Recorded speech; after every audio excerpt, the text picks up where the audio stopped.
Good morning, First Baptist Cave Spring. I hope you are doing well. Coming to you here from the other side of the world. Won't use any names or locations or specific places in this video for the sake of security, but I do want to take a minute to update you on all that the Lord's been doing here on this vision trip, working with our friends and our missionary partners here. And so just want to, first of all, explain to you the urgent need and why this is significant and why we have partnered with this particular family. My first night here, I was sitting around a dinner table with this family, and they were explaining to me how the average tenure for a missionary is about 3 years. So no long-term work begins to happen. Now, there are others that serve longer, and that's wonderful, but there is a huge amount of turnover, especially among younger missionaries. That shouldn't catch us by surprise. That happens in all lines of work, but it's particularly discouraging when we're talking about mission work, where you need to come, you need to plant some roots. You've heard my family's testimony of how we were only on the field for about a year and a half, so we understand the challenges that come along with being on the field. And that's why when I heard about this family and their faithfulness and the work they were doing, I wanted to our church to partner with them and encourage them in the work they're doing. So I'm encouraged to hear of their faithfulness. The husband, he has been serving off and on here for about 10 years. They've lived here now. They were here through COVID and everything, remaining faithful the entire time. They're fluent in the native language.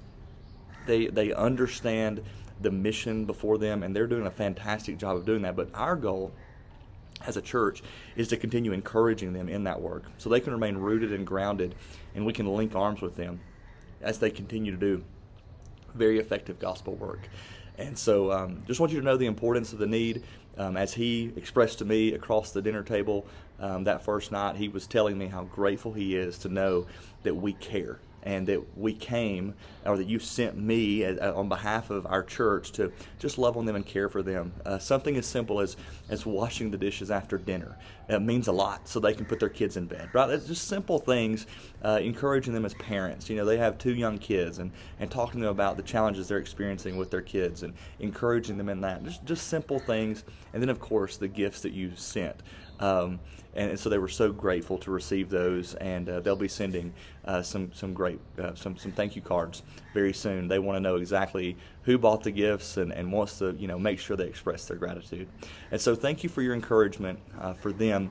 But the second thing I want to tell you is we love stories that also validate the work that's being done. And so last night I was sitting at that same dinner table, and they had invited a friend over who's Nepali, and she's at the table with us, and I began to ask her story. So I asked her, I said, hey, how did you meet this family, and what's going on there?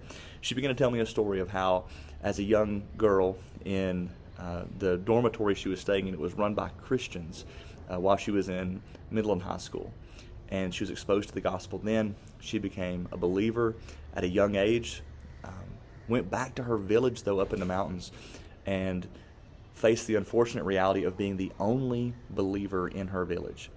Her family, who were of the native religion, which is Buddhism, they ridiculed her. There was some persecution that happened in her village, and just some abandonment, isolation to the extreme is what she experienced. And when you're living in a place like that, you got to have community. You got to be knit together. You've got to lean on each other, or life becomes even more difficult. And so she experienced that extreme isolation there in her village. She began to pray and said, Lord, I've trusted you. I followed you. I have no one around me to help me.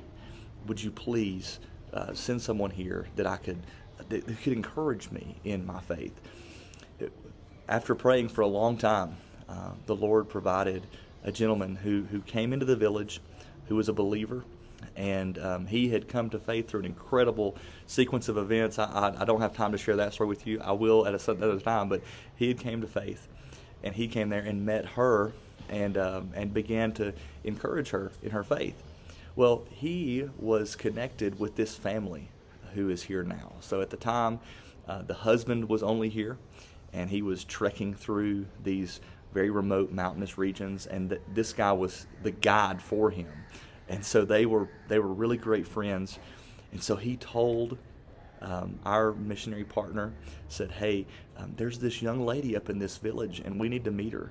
She's the only believer in her village, and we need to encourage her. And so they began to encourage her. Then she was invited into the city, and now she works on Bible translation. She's in her mid-20s now, and she's helping translate scriptures into her native dialect up in that village, a place where right now, because she's here in the city, there's not a single believer in that village.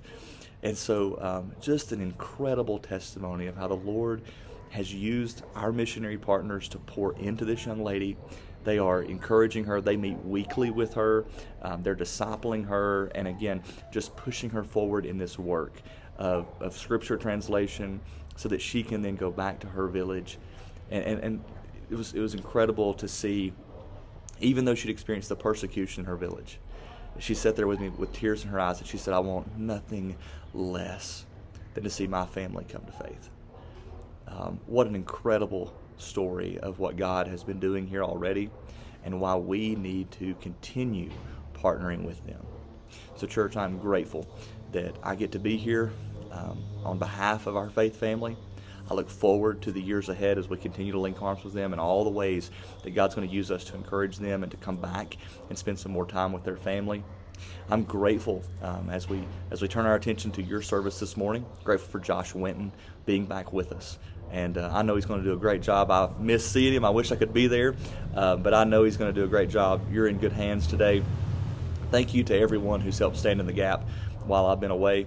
And I look forward to being with you next weekend. Keep praying, and I will keep trying to update as often as I can. And again, I look forward to seeing you in about a week. Take care, church. Love you. Bye.